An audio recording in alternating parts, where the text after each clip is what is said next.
Hello, my friends. It is Wednesday, and I have the great Sam Youngman joining me today. Our conversation begins at about 40 minutes into today's show, and I think you're really going to love this one. I sure did. We did it last night on YouTube Live. We covered a lot of ground. Sam lives in Southern California and shared his very thoughtful, passionate feelings on what's happening there in terms of the regime's imperial forces raiding playgrounds and much, much more. Sam and I also talked about the latest insanity in our federal government, including the horrifying damage Republicans have done by passing their devastating legislation, cutting the social safety net, and defunding USAID, all while investing billions more in death destroyers and snow walkers who have been tasked to tear apart the families of our essential workers and bring businesses to a screeching halt. It's a great conversation with Sam Youngman, who is passionate, he is angry, righteously so, and he is often very, very funny, as he was in that conversation today. So I hope you like that.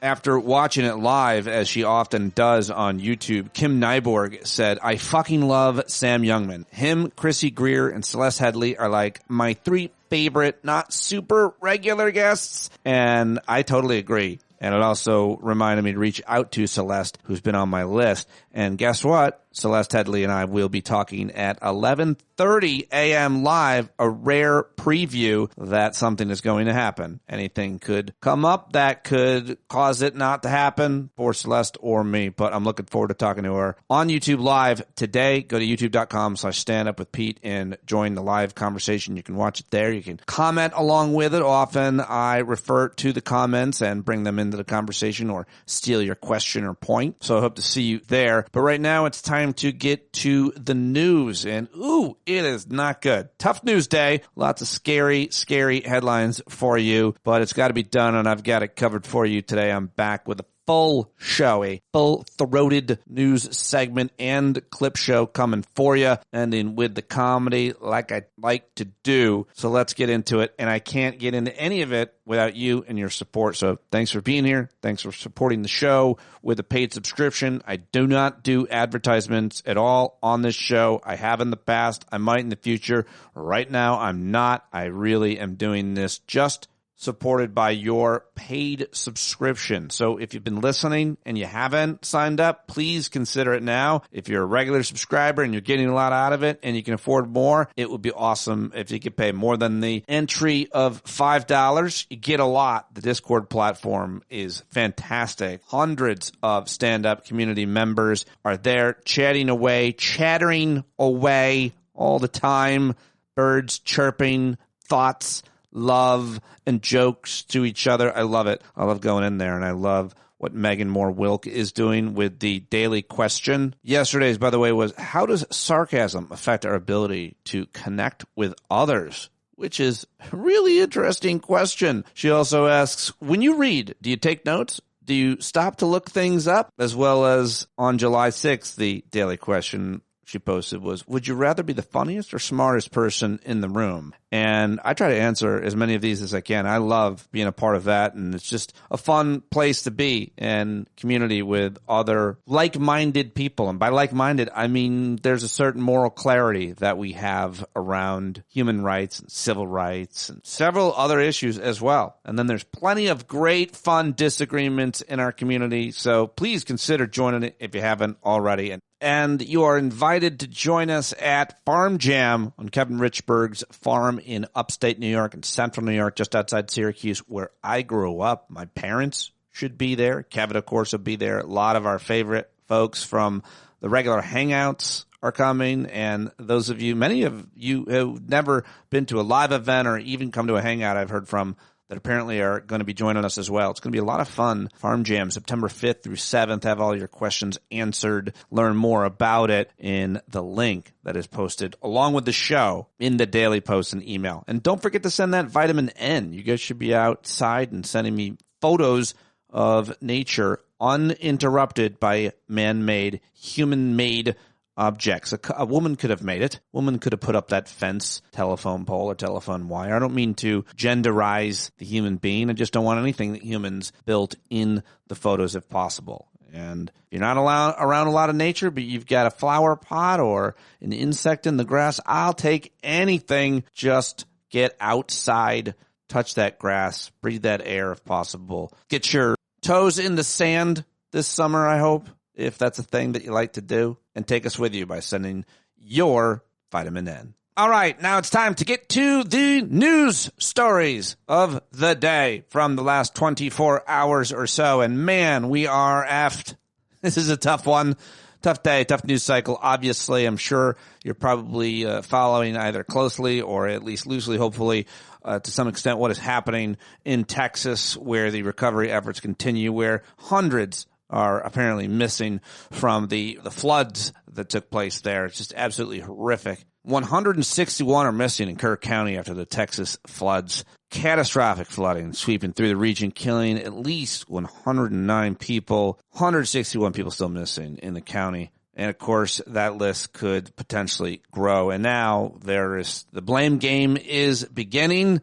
Nobody wants to take any blame at all for what could have been done differently. I think we should be planning to see that and probably not see a lot of solutions being offered by the federal government, because Trump is talking about just getting rid of FEMA, which I have no idea how that would work. I guess just states would be responsible for the rescue and recovery efforts of any disasters that take place in their states, and the federal government would just send money that wouldn't help manage it, wouldn't help coordinate it.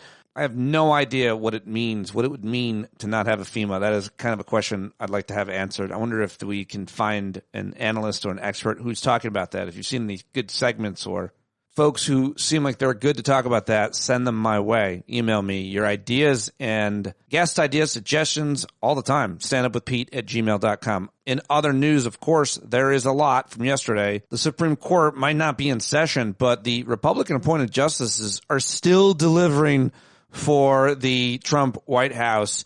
Our fascist dear leader, the Supreme Court granted the Trump administration's bid to halt a trial judge's ruling that had blocked mass layoffs of federal employees across the executive branch. There was no breakdown of how the Supreme Court justices voted, though Justice Ketanji Brown Jackson, of course a Biden appointee, was the only justice to provide a dissenting opinion. But lots to be discussed, and I'm sure I'll talk with the legal Eric Siegel about this and more in the next few days. Yesterday, the Mad King held another really insane, crazy, embarrassing cabinet meeting in front of the press, where he and his most senior appointees took questions on a variety of topics, followed by just the strangest, batshit crazy responses and performances by the people in the room, kissing his ass. It's so creepy. It's so upsetting. There's so much to say just about what happened at that cabinet meeting yesterday, but I'm going to move on to one of the main issues, I guess, or moments, was a reporter attempting to ask the Attorney General about all the Epstein nonsense. And as she was starting to answer,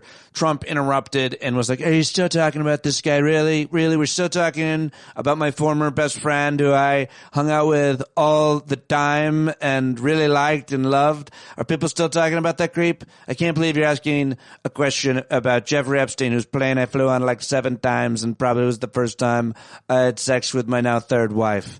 At a time like this, when we're having what's happening in Texas, I can't believe you're asking this question."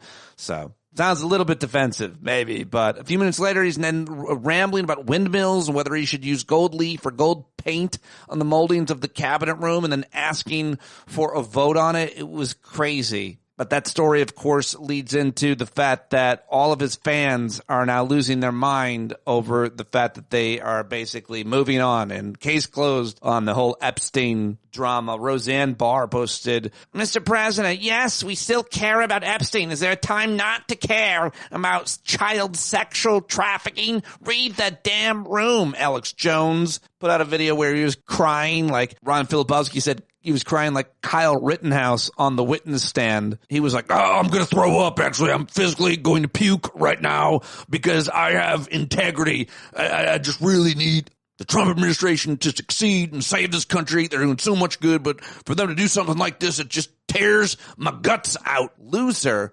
insane person, Alex Jones. And those are pretty close to exact quotes just from those two alone. I'll play some more in the clip show, I think. I'm pretty obsessed with the reaction to the Epstein story. I highly recommend the A block, or the opening segment, they call it in the TV industry, the A block, the B block, of Chris Hayes' show on MSNBC last night, where he had Julie K. Brown of the Miami Herald, who covered Jeffrey Epstein and his legal issues like nobody else, won I think the Pulitzer Prize for her reporting. And also Brandy Zadrozny is an award-winning reporter who reports for years for NBC and MSNBC on all of the conspiracy theorists and the QAnons and so on. She's great. Great segment explaining some of the angles and contours and bizarreness of the MAGA movement's fascination with Epstein, and at the same time not so much concerned with the fact that their guy is his best friend. It's crazy. Everything's crazy. I mean, because every day you realize, or you don't, I mean, every few days I think I have this kind of spiral, this existential crisis, having a hard time believing that Donald Trump is president again after the first time. Do you do that? I think we all do that on a fairly regular basis, either daily or just every once in a while. I go, I can't believe this. I mean, we really were traumatized the first time with his daily behavior, choices, actions, and the consequences it created for our lives and our relationships. And then, of course, a worldwide pandemic that he was at first in denial about, and at best suggesting we spray bleach into our veins. That dude who then led an insurrection after he lost because he's a baby, and then was found guilty of all kinds of crimes. He's the president again? How is he the president again? How are we doing this again? And how is it so much worse already the first time, it would seem? So if you are having that feeling and spiral, you're not alone. I just articulated it, hopefully decently well for you. All right, more headlines though. Why is he talking so much? I think it's because he taped the show at night. Why is he doing a Jim Gaffigan impression? He's trying to be funny today, I think.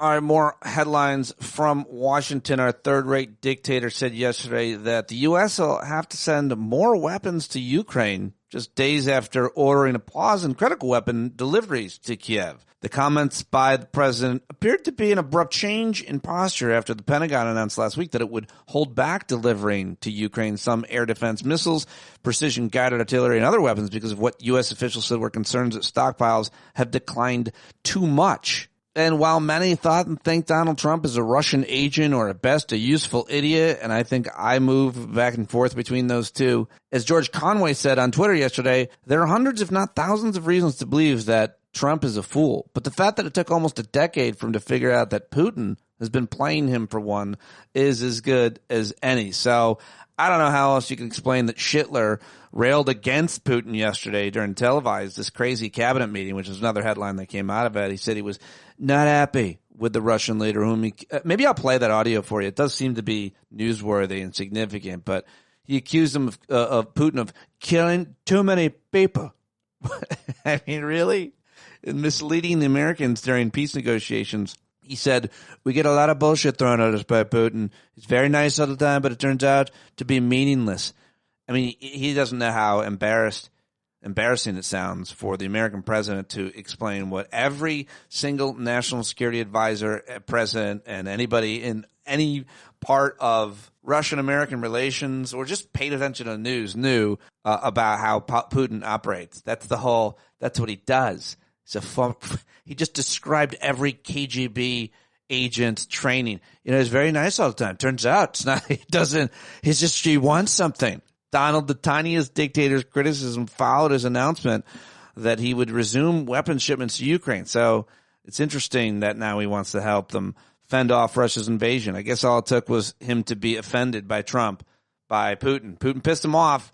That wasn't a good idea, Vladdy. But what was Vladdy supposed to do? Stop the war? Listen to Trump? Remarkable turnaround for our mad leader, who's often expressed skepticism of U.S. support for Ukraine and admiration for Putin. So Ukrainians reacting with cautious optimism. Lawmakers and analysts said they were not expecting a full turnaround on military assistance. Is this going to be a taco thing or what? Taco Trump? Trump always caves. So we'll see, but I thought that was a big news headline to mention. Also, the IRS now saying that churches can, in fact, endorse candidates from the pulpit. Of course, You used to lose your tax exemption if you were overtly political as a church. But in a court ruling, the tax agency, the IRS, said a decades-old ban on campaigning by tax-exempt groups should not apply to houses of worship speaking to their own members. Who would have thought a whole bunch of Christian nationalists would have changed that idea? That's a big paradigm switch, I'm guessing. Despite the tax code forbidding federal tax-exempt organizations from engaging in politics, the IRS announced Monday that churches and other houses of worship will officially be allowed to publicly endorse candidates and still receive tax-deductible donations. What does that make them? I feel like it makes them not a church anymore in a weird kind of way, and a political organization, maybe. All right, well, read more about it in a court filing first covered by the New York Times, I guess. What else do I have for you? Israel and Hamas wrangling over a ceasefire deal. Benjamin Netanyahu was in Washington trying to nominate Trump for a peace deal, which is just ironic when he's got the military on his own fucking streets, and the peace is for bombing another country. I don't know. But there has been no sign of a breakthrough on negotiations between Israel and Hamas. However, the sustained presence of negotiators from both Hamas and Israel do suggest, according to the New York Times, that both sides are serious about the deal. In climate news, the Energy Department has hired at least 3 scientists who are well known for the rejection of overwhelming scientific consensus on climate change. No surprise there. California news, state education officials rejecting this federal demand to bar transgender athletes from girls' and women's sports. That's going to be an interesting story to watch play out and shake out, and scary as hell. Some good news, I guess, that the TSA has started to drop the requirement that airport travelers take their shoes off in some airports. I guess they're not putting out a press release about that, which I think is a smart idea for national security, because you don't want to tell terrorists how we're most vulnerable. Hey, you don't have to take your shoes off anymore anywhere, so you can start packing that C4 back in your Air Max. So I guess, I don't know, are we going to give the federal government, the Trump administration, credit for dropping the shoe requirement that we all think is ridiculous? A preliminary win for Planned Parenthood. I like this story. A federal judge Monday temporarily blocked the Trump administration from barring Medicaid funding for Planned Parenthood under a provision of Republicans' sweeping tax and spending package. So we'll see what happens with that, of course. Federal officers and also the Department of Veteran Affairs said that it will no longer be forced to conduct a large reduction in the workforce, unlike several other federal agencies that were forced to make mass layoffs because of the Trump administration's U.S. DOGE service. So that's interesting. I mean, for the record, a total of 30,000 layoffs is better than the original 83,000 layoffs at the Department of Veterans Affairs, but it's still a lot and will do a lot of damage. Yesterday, Elon Musk, who is an anti-Semite and a white supremacist, of course, he runs Twitter, and its Twitter AI bot is called Grok. And Grok yesterday started doubling down on being blatantly anti-Semitic in the replies. It's really grim stuff, and that story is a very important story to pay attention to. But what happened yesterday on Twitter with the AI becoming called Mecha Nazi, that story is crazy. The headlines were Elon Musk's Grok gets extremely anti-Semitic after latest update.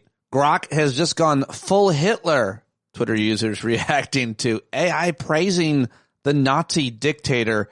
So that was a big story to read about yesterday. And here's some other good news, some welcome news out of Minnesota. The state senator, who along with his wife was among the first victims in a June shooting spree that took the life of a fellow lawmaker, was released from intensive care. That's right, Senator John Hoffman is out of the hospital intensive care unit. His wife, Yvette Hoffman, was released 5 days after she was treated for injuries sustained on that June 14th attack. So an amazing recovery by these two. Have been shot several times. I don't know how they survived that medically. It's just crazy, but it's welcome news. It's great news. So I was happy to hear that and share that one with you.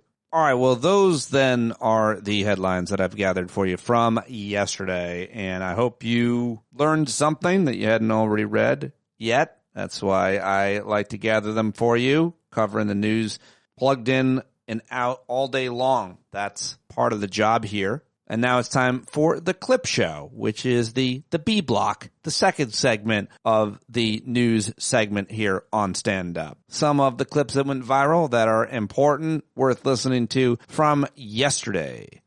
How about this? The Daily Show is off for a week, but they're back. Jon Stewart on Monday night He hosts Monday nights, and he had the legend of 60 Minutes, Steve Kroft, on his show. Asked him why Paramount, the parent company of both 60 Minutes, CBS, and apparently Comedy Central, The Daily Show.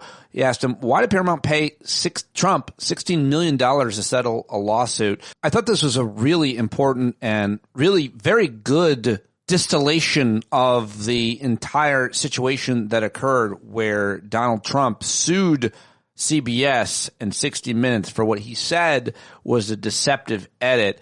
Meanwhile, Jon Stewart, while talking to Steve Kroft, plays an actual deceptive edit that Fox News had on, guess who, Trump's answer to Jeffrey Epstein questions. This is during the campaign when Pete Hegseth was still on the couch and not the defense secretary. I thought this was really good, so I wanted to include, I think, like all 6 minutes, and the longer interviews, like 20 minutes, I think. You can watch the full thing on YouTube, but here it is. 60 Minutes did an interview with Kamala Harris. Yes. And during the interview, she was the presidential candidate for the for the Democratic Party. That's right. And she was asked a question about Netanyahu.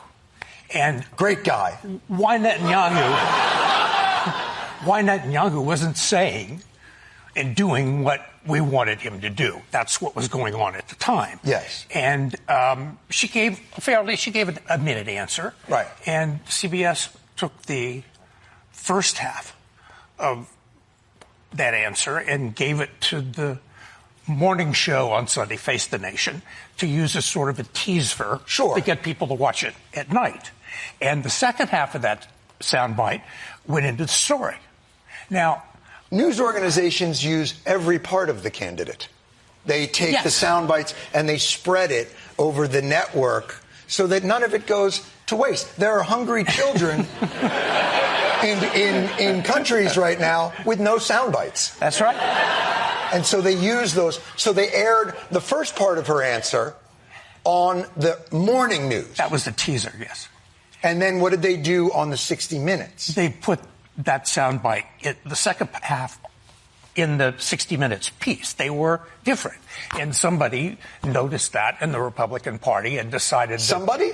Somebody, I don't know who it was. Donald Trump? I don't know, personally. All he does is watch TV. I know. But I think he watches Fox. Nothing to get mad about there. Actually, yeah. So anyway, I should point out that the soundbite in the exchange, neither the front half or the second half answered the question. But Trump thought the second half was better than the first half, and 60 Minutes was deliberately trying to make him lose the election by manipulating the news. Sure. No, I have seen elections lost by that margin. It was a devastating half of a soundbite. Is that standard operating procedure? Absolutely. Was anything done that you thought, in retrospect, that murkied her, like decontextualized her answer, tried to make her look better? Was it all fair game? They did air the first part that he thought made her look bad in the morning, and then they aired the second part in the evening, and then they made the whole thing available. Yeah, most people couldn't tell the difference. I'm going to show you something. Okay, go right ahead. And this is shocked. You're going to be shocked by this. Okay. This is it's an organization called Fox News. Okay. Also, within... I'm familiar with it, but rarely watch it. Right. I have it on in my house all the time because I want to get you in cancer. A local bar. Right. Right, exactly. So this is an interview that it aired on Fox and Friends, which is a show that they do in the morning on a couch, but then they have a weekend show also named Fox and Friends, where the people who don't make it on the A-Team Fox and Friends get experience so that they can become cabinet members. Yeah. This is a question that one of their hosts asked a gentleman by the name of Donald Trump. I want you to watch. This is how it aired on their morning show. Please take a look. Would you declassify the 9/11 files? Yeah. Would you declassify JFK files? Yeah. I did a lot of it. Would you declassify the Epstein files? Yeah, I would. Attorney General, what are you? We talked about. So that's how it aired. Yes. Simple question. Would you declassify 9/11? Yes. Kennedy? Yes. Epstein? Yes. And then the Secretary of Defense jumped in.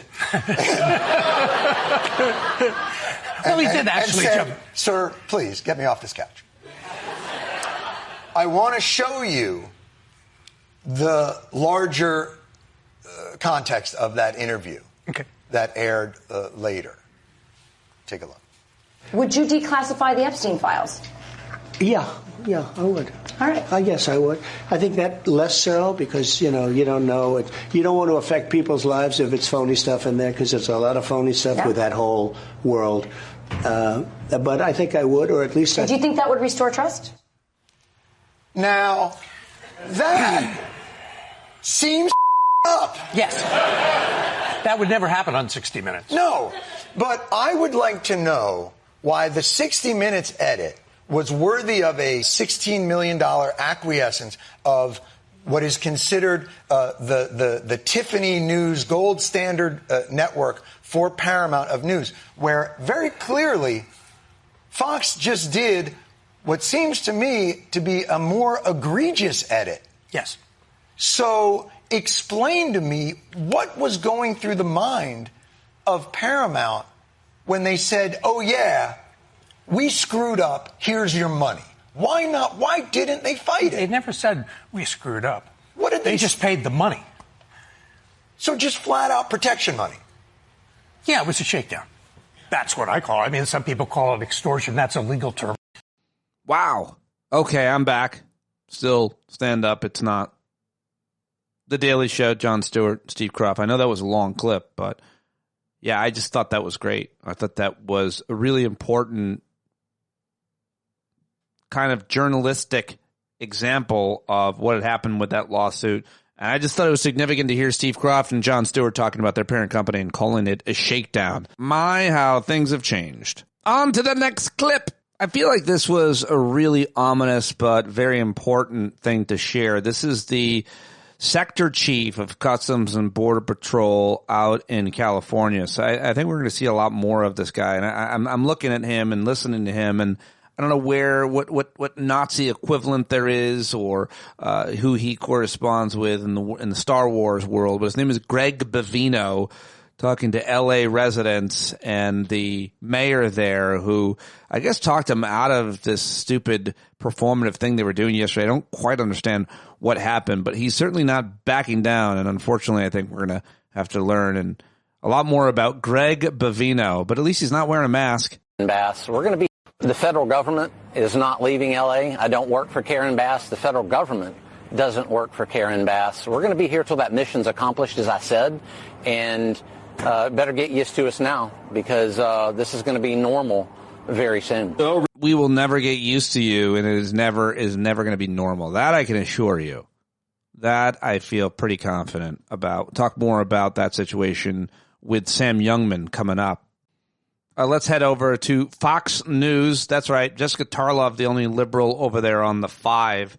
She talked a little bit about Trump's approval rating on immigration and why it matters. I thought I'd share that with you because Fox News viewers did have to hear this or see this. Said, I've been hearing from, my friends, but Dana's right about if people came into Trump's office, the Oval, as they call it, and they said, I want to do a deal on Dreamers. But what you can't account for is the impact of Stephen Miller, who will not allow such a thing to happen, because we saw this. Donald Trump said, I've been hearing from, my friends who work in farming, who work in hotels, leisure, et cetera. And there are a lot of really good people that work for them. And Donald Trump would know that because he had undocumented people working for him in some of his hotels. And then Stephen Miller got involved and he said, actually, no, we can't have any exemptions for anyone. This is mass deportation no matter what. And a lot of these people, Black and brown Americans, on the immigration issue certainly supported Donald Trump, but his approval rating on those issues has been going down steadily since they've seen what this is. Quinnipiac, 41% approval, 57% disapproval, only 39% approval on deportations. And what they're hearing is that stories of how people are being picked up from things like immigration court, Home Depots. There was a story about a San Antonio area ICE detention center, a huge spike in 911 calls from people who have been detained there reporting increased suicide attempts and sexual abuse. What is going on with this immigration policy is not what people showed up on November 5th for. There you go. Jessica Tarlov, that's how it sounded yesterday on the 5. And now I wanted to head over to disgust you with the awful governor of Texas, Greg Abbott's response when he's asked who's to blame for the Texas flooding response. And by the way, the clip has a little music under it from USA Today. Sorry about that. It could be in Hunt, Texas. Are you going to ask for investigation? Who is to blame here?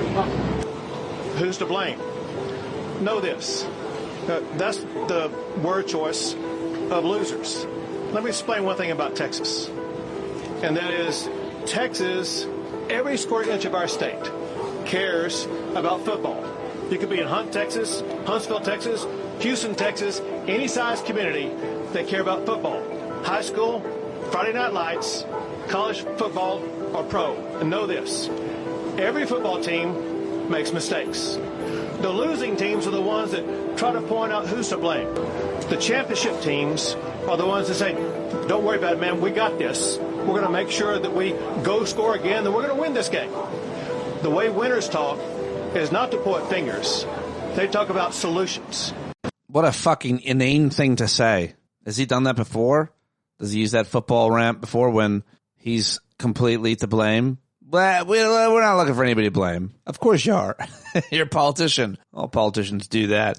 It's advantageous. There had been all kinds of ideas proposed that would have potentially prevented such a horrifying result and consequences apparently there in Texas. And they either weren't resourced or funded or denied. And there's going to be plenty of people to blame. A dumb football metaphor. What a dummy. Your governor there said they were not expecting. Well, here's a much better leader. This is the mayor of Los Angeles getting indignant, and I like it. Frankly, it is outrageous and un-American that we have federal armed vehicles in our parks when nothing is going on in the parks. It's outrageous and un-American that the federal government seized our state's National Guard. It's outrageous and un-American that we have U.S. Marines who are trained to kill foreign soldiers overseas deployed in our American city. All right, there you go, Karen Bass. I like that. Well, there's going to be more. Let's strap in and be ready for it, honestly. All right, now I want to play for you this guy, Patrick Bet-David. He's one of the most influential YouTuber podcaster types in all of Magaland, and last night he joined Fox News' 7 o'clock anchor and guy who looks most likely to commit sexual assault, Jesse Waters, and called the handling of the whole Epstein files by far the biggest fumble of the administration. Let's listen to them jabber about. I want to dip into the right-wing silo for a moment. You talking about Epstein? Yeah. I think good to be back on with you, buddy. But this is what I will tell you. The number one trending hashtag right now on X is Epstein. 2 million people have tweeted with the topic of Epstein. Number 2 is Nicki Minaj at 100,000. Comey's at 42,500. There is a reason why people are asking about this. This is by far, and I'm a supporter. 3 times I voted for this man. This is by far the biggest fumble of the administration they've had thus far. And here's the reason why. If you remember the president winning, he had a conversation with Fox News, the great Rachel Campos Duffy, and she asked, Mr. President, 9/11, yes. John F. Kennedy, yes. Epstein, he didn't say yes. He was a little bit hesitant of bringing that information out. Why? So why does his leadership team go out there and are like, we have this information and we're going to release this and cash? And let me tell you what we have with Pam Bondi out of the state of Florida. She knew everything about Bondi, about Epstein. Why are you fumbling this? Why are you not having an emergency meeting together to conversate and say, hey, we're going to be on the same page with messaging on this. All you have to do is send a message to everybody, say, God, let's have a conference call. Here's what we're going to be saying about this, because this was a very important issue to not 80% of the voters that voted for President Trump, but I think 20% of the voters wanted to know what's going to happen with Epstein, and it's a big letdown. I totally get the big victories. Tariff, $300 billion valuation this year of how much money is going to come from tariffs. Last year, the government only got $80 billion or so. That's like a company increasing their valuation by 4x. Massive victory. The stuff that's going on with, different areas we're winning. What happened with, Iran, the back and forth, the conversations. I think this was the biggest fumble when it came down to Epstein. And the more they answer like that, the more attention you're going to draw to. People are going to ask, why are they so nervous about this? What do you know that the rest of us don't know? If it's just the fact that you want to hold people blackmail, is that the relation between everything? Everyone's read the stories. It's not like we don't know what it is. It's not like the only thing people watch nowadays is Fox. People watch Twitter. People go X. People go CNN. People go ChatGPT. People know what happened with this guy. But my biggest suggestion, let's not have another fumble like the one we just had here, because this was the biggest fumble by the administration. Well, all right. Wow. 2 minutes he talked right there, Patrick Bet-David, and Jesse Waters just staring into the camera, wondering when he's going to stop criticizing the president, because that can't be good. I mean, I guess the idea that anybody ever expected the guy who was best friends with Jeffrey Epstein to release the Epstein client list, really ever expected that, you were probably misled. Sam Youngman tweeted, Trump says, why are you still talking about my serial pedophile, human trafficker, best friend? Why are you still talking about him?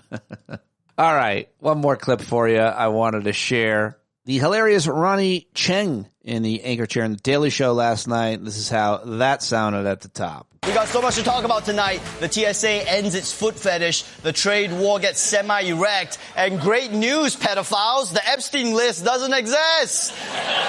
Party tonight at Chuck E. Cheese. So let's get into the headlines.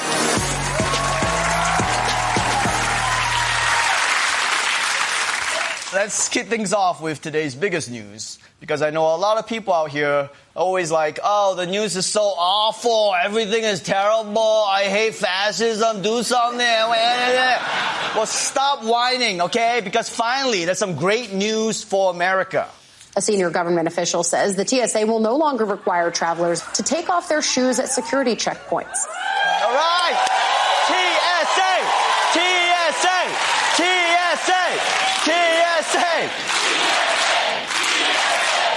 Sorry, people will cheer anything. Yes, the TSA finally got fed up with yelling at people to take their shoes off, just like Asians when white people visit. Just take your shoes off, you barbarians, okay? There is no argument for shoes in the house. There's feces on the sidewalk. Anyway, ending this policy is long overdue. It's 2025. Terrorists don't crash airplanes anymore, okay? Boeing crashes airplanes. Now, the only people this is not good for is elites like me who, and I don't want to brag here, have pre-check. What benefits do I still have over you plebes? Because I pay to keep my shoes on, and now, what, everyone else is just keeping their shoes on for free? So what the am I paying for? I should be allowed to wear 2 pairs of shoes and have a loaded gun. Or 4 ounces of liquid. Okay, give me something. Okay, that's enough good news. Let's move on to Donald Trump. Yesterday, he had a dinner with Benjamin Netanyahu, Israeli Prime Minister, and kosher Thanos. And you know how whenever a world leader visits Trump and they have to butter him up with a special surprise?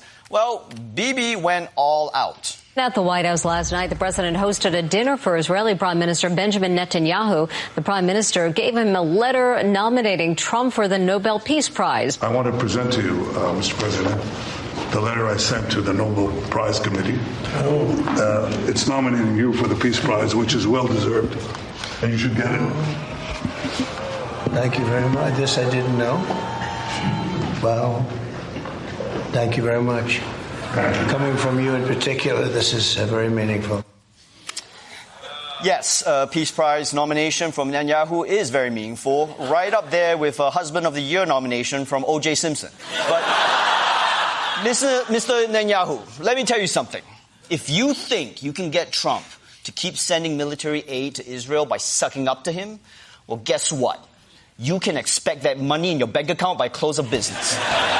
All right. Well, there you go. That is the news. Those are the clips. That is what I've got for you here on a Wednesday. I hope you liked it, appreciated it, learned from it, had some laughs, and maybe we'll take some action around something that you learned or shared it with friends that need to know. Now it's time to get to my conversation with today's headliner. He's always great. I love this guy. Like I said earlier at the top, he's one of my favorite people to talk to. Former campaign reporter, White House correspondent. He's a professor now at a university out in California teaching political science, consultant, amateur surfer, a Kentuckian in Los Angeles. You got to check out the Substack, thealtmedia.com. Read him and Adam Parkamenko's daily newsletter every day. We love it. And I always love when I get the opportunity to talk to Sam. Follow him on Twitter and Blue Sky. Let him know that you heard him here on the show. And you can watch this on youtube.com/standup with Pete if you just click on live, because we were live yesterday with Sam Youngman. The great Sam Youngman out in California where all the shit's going down. So I had to reach out to you, sir. Great to see you here on whatever the Tuesday, the beginning of the end of the world. Hi. Hi. It's good to see you. Thank you for joining me. What happened in Southern California yesterday? The mayor of LA was out reprimanding ICE, who had Fox News reporters embedded in them. People saw those images. How is that landing out there? Yeah, people are pissed off. We're an American city that's being occupied by the U.S. military, and that's bad enough. But the rest of the country doesn't really seem to give a shit, which is pretty disappointing. Karen Bass has taken a lot of crap. She was out of the country, Ted Cruz style, when the fires hit. It's not an easy job managing Los Angeles by any means. But yesterday, if you'll forgive my rhyming, Karen Bass kicked some ass. Fox News, like you said, was embedded with a heavily armed ICE and Customs and Border Patrol unit who went into LA's legendary MacArthur Park.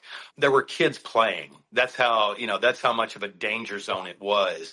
So, yeah, we're using the U.S. military now to scare the shit out of American kids.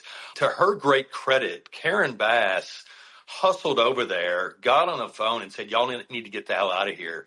The people of Los Angeles are responding the way you've seen other places respond when they're being occupied by American soldiers. People are throwing rotten fruit at armored vehicles. You hear the phrase, get the fuck out of here, over and over and over again. It lacks that, trademark New York crisp, get the fuck out of here, but it's still pretty powerful. Well, it's great to see the community standing up, because you couldn't blame people for being scared to do that. But, you think about kids who witness that. They're never going to forget those images of men in fatigues walking across the playground. Well, when I was a kid, I looked up at soldiers as heroes. What do you think these kids are going to look at? They're some scary occupying force that's the enemy. It's not somebody, I always think about Madeleine Albright used to talk about, seeing soldiers and the American flag when we liberated Europe. And it's just amazing to me how much we are running in the opposite direction, to not just squander that reputation, but to make Americans actively fear and dislike the troops almost as much as Trump does. Very well said. Yeah, no, that's a really important point, the way that to see the American troops, people talk about, I was talking to Glenn Kirshner yesterday and legal experts about whether or not in the history of American military intervention or conflicts, taking orders that aren't lawful. And he focused on the My Lai massacre in Vietnam. But all of our examples seem to be in foreign lands, American soldiers taking orders from their leaders in America to invade and kidnap people in America. That seems new unless you watched it on a movie. Yeah, totally. Well, we used to use the FBI to, go after black civil rights leaders. This is an escalation, no question. Don't get me wrong. I think the FBI is probably still doing some pretty creepy shit. Yeah. But the truly terrifying thing is what we're seeing, I think, is just the beginning. Now that ICE has more money than the damn Marine Corps, they're not concerned. They're not worried about getting in trouble with the boss, because the boss wants them to be brutal. They're building all these prisons. They got to fill them with somebody. They've been lying forever that there were 20 million immigrants who came to the country when Biden was president. We know that number's closer to 1 million. So who are they going to put in these prisons? And when do I go? It's such an important point. They're building these prisons everywhere. They got to put somebody in them. That kind of landed hard on me because it's exactly what is happening now. What about in LA where there's supposed to be like almost a million undocumented people? I'm sure they're all there mostly working. And at what point does that start to affect small businesses, restaurants, et cetera, in Southern California? I mean, I hear that these folks are there and they're hiding. They're not showing up at construction sites. They're not showing up in the fields and any number of other jobs that are the, quote, essential workers in America. When do you start to see an effect? Are you seeing an effect? What are you hearing? Yeah, I think we're already there. I think, you're starting to me, the most pronounced thing I'm noticing, the thing about LA is we love the immigrant community. It's, it's part of this city's DNA. When I'm at the beach going to surf, there's a fruit vendor, I say hi to every morning. He hasn't been there. It's, it's sort of like all of a sudden you notice there are no birds singing. That's what I would compare it to. There's just an absence of music, festivity, these cultural contributions that immigrants, especially the Mexican-American community, brings to this city. It's just been kind of quieted down. And it's such a strange dichotomy. On the one hand, you've got people just going about their regular business because LA's massive. Like, I haven't seen any troops in my neighborhood, but there are so many people who are hiding, who are afraid. It's infuriating. I'll tell you. It's just, it really makes you realize just how much bullshit you were fed growing up about America being a melting pot and, the idea that they want legal immigrants here, just not the illegal immigrants. It's horse shit. They're going after everybody. God, I both love and hate to hear you talk about it because you're so passionate about it and so real about it, but also it's just so tragic. And like you said, I think it's important that we recognize we're probably just at the beginning. I want to ask you about the big piece of legislation there as well, but just one more question, I think, on the immigrant community there and what this means for folks. How do you think it's being interpreted by media? And you said, because at the beginning there, like, it doesn't seem like people care. Like, do we not care until it comes to our neighborhood, until it comes to our communities? And even then, especially if we're white liberals and life is pretty good. I mean, I don't know. I'm going to go out in the street and stand between ICE and their snatchings of these people, their kidnappings. Yeah, I mean, not caring until it affects you personally is the American way, right? Although I will say, in defense of white liberals, I have seen a lot of people out there on the streets protesting, marching, who don't have any skin in the game. Although, personally, I think we all have skin in the game. Eventually, it's going to come for us all. Yes. If there's nobody to work those fields, then we're going to starve. Like, this idea that immigrants are some expendable part of America is ridiculous. Like, we are dependent on them. I think it is going to get worse. The thing about living in LA is nobody covers us well. Like, East Coast media are like famously bad at covering LA. They might as well be covering the moon. I was watching CNN when the Marines first got here, and this British reporter's running around just hysterical. And he's like, "You can smell weed in the air." It's like, buddy, is this your first day here? Because you can always smell weed in the air. It's our perfume. And I just, this idea that the news media is trying to sell Americans that LA is in chaos and needs the troops here, again, absolute bullshit. This has to be what it feels like to live in some place like in the Middle East when you're watching all these news reports about what a threat you are and you're just trying to go about your daily life. It's a damn strange thing to turn on TV and see people lying about where you live. That's a really important question then. What about you mentioned the cultural festivities and kind of you stop hearing the birds singing metaphor, but I've been reading about the sports stadiums, including the Dodgers, baseball, but there's soccer teams out there, I think, that a lot of these folks will go to. Certainly we understand how big that is in all of Latin America.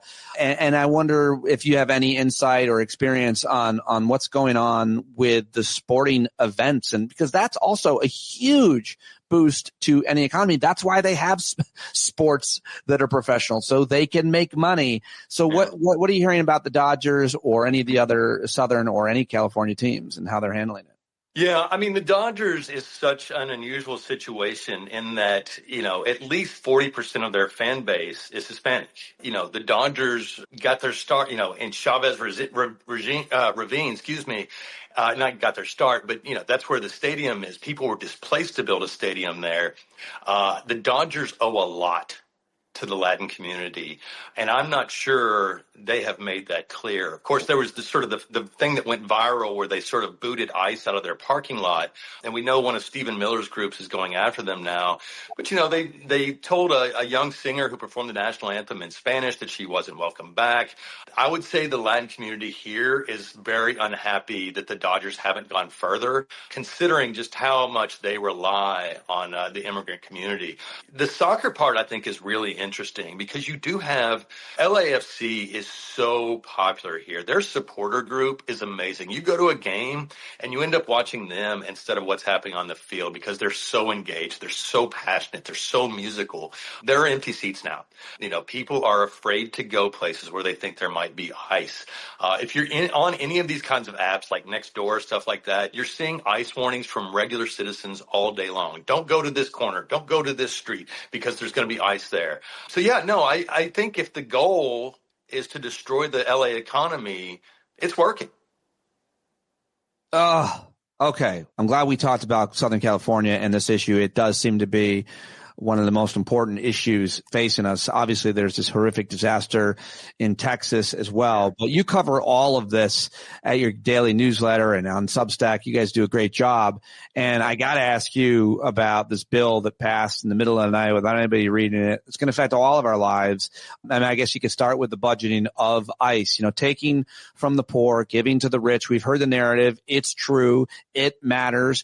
A lot of people are focused on Medicaid. A lot of people are focused on debt and deficit that it creates. A lot of people focused on the billions that the stormtroopers are getting. But what are your thoughts, any, and what you've read, heard, and feel about this horrific piece of legislation? Well, I mean, it's sort of like Trump himself in that there's so much horrible shit happening at once. It's hard to focus on just one part of it. Yeah. The funding for ICE could fundamentally change who we are as a country. Stormtroopers is the perfect word.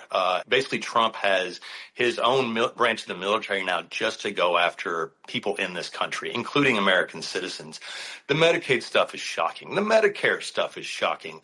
I just saw that there are tax breaks if you want to buy a private jet. So congratulations to the 17 people who can afford a new private jet. I guess my concern is, one, are the American people going to realize what's just been done to them? And two, are they going to give a shit? I think a lot of us went into the last election thinking that the overturning of Roe v. Wade was going to be a massive motivator. And ultimately, a lot of people just seem to forget about it, or they just didn't care, or it just wasn't affecting them directly. I worry about the same thing with this. These guys are idiots, but they're not idiots. They pushed the Medicaid cuts to after the midterms. That doesn't happen by accident. Oh, yeah. We've got our work cut out for us to tell people what the hell this thing does. And we've got to do a hell of a lot better job than we did when Biden was in office.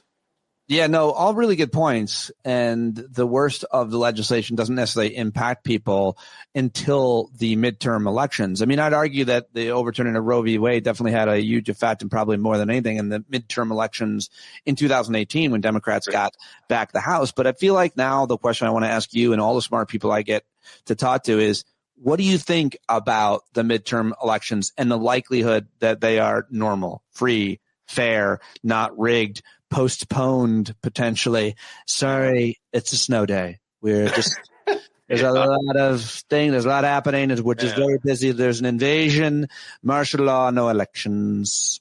I think it's amazing how similar that is to Dr. Evil. Now, I think a good rule of thumb when it comes to Trump is that if he can cheat, he will.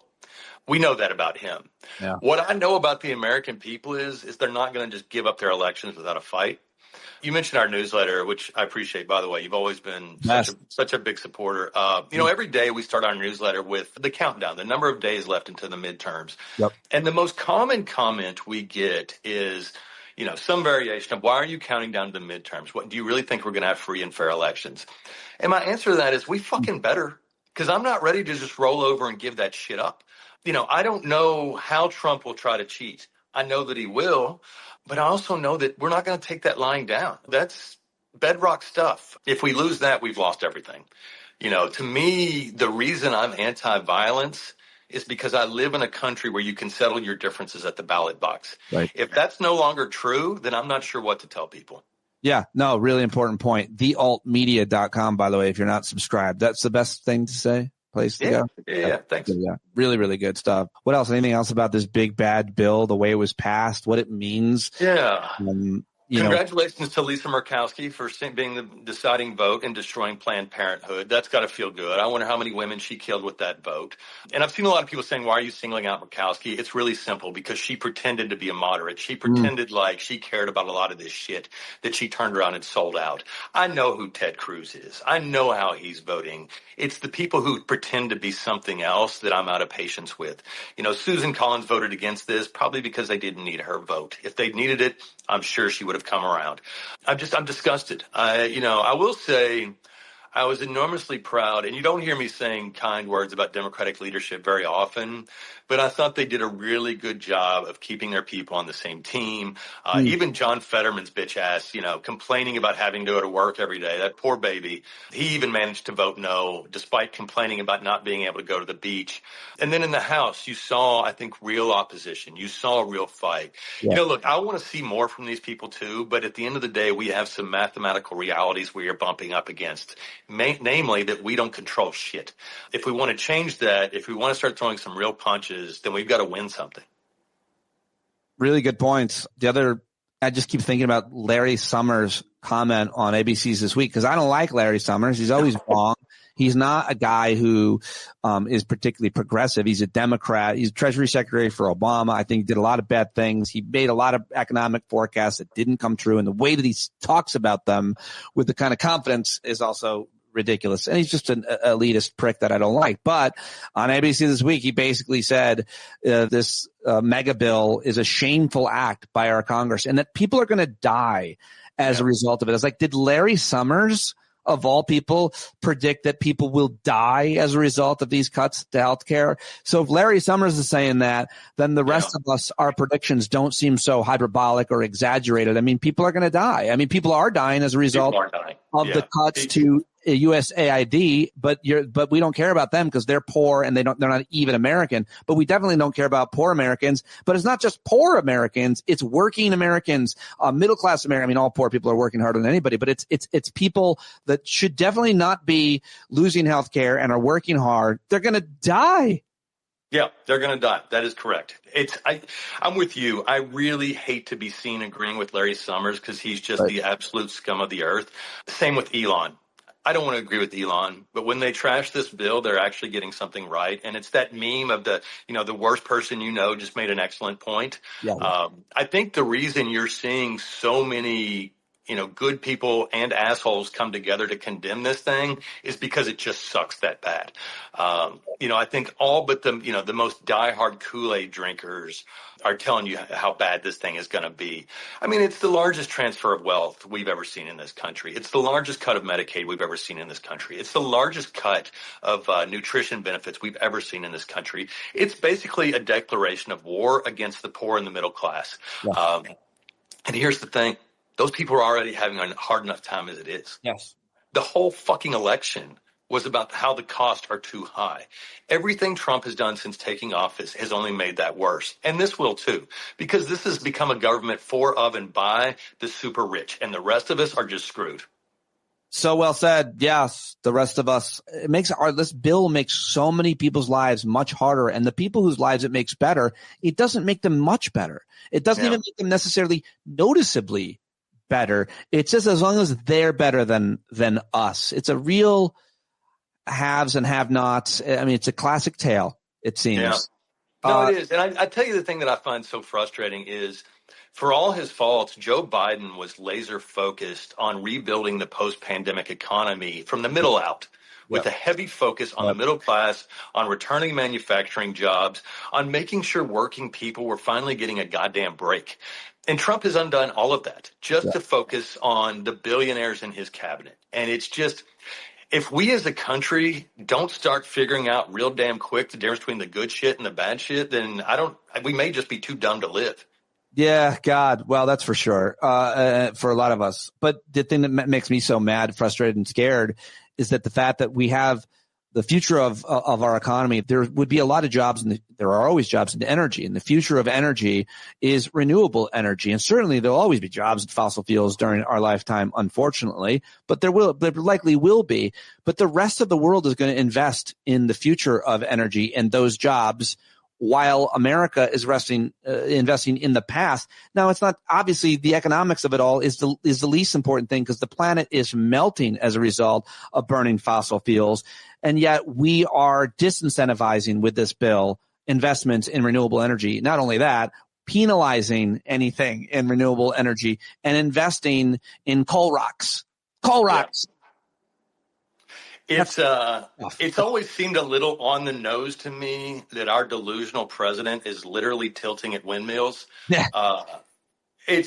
He was lying about China's wind power again today. And the thing is, he has to lie about it because China is looking at the future. China is building for their people. We're not. We're going backwards. Trump has said a million times he wants us to have the economy of the 1800s, and he's working very hard to do that. Yeah. But, let's also not forget, oil and gas are his buddies. The coal people help fund his campaign. These are people that hang out at Mar-a-Lago. He's not worried about the rest of us. He doesn't give a shit. But this just laser focus on wind power is just the dumbest damn thing I've ever seen. Yeah, no, it's self-destructive. It's as if America voted to take a shotgun and shoot off both its own feet. It's just, it's maddening to watch, really. That's one of the big themes of our newsletter is that you're not losing your mind. You're not crazy. They are.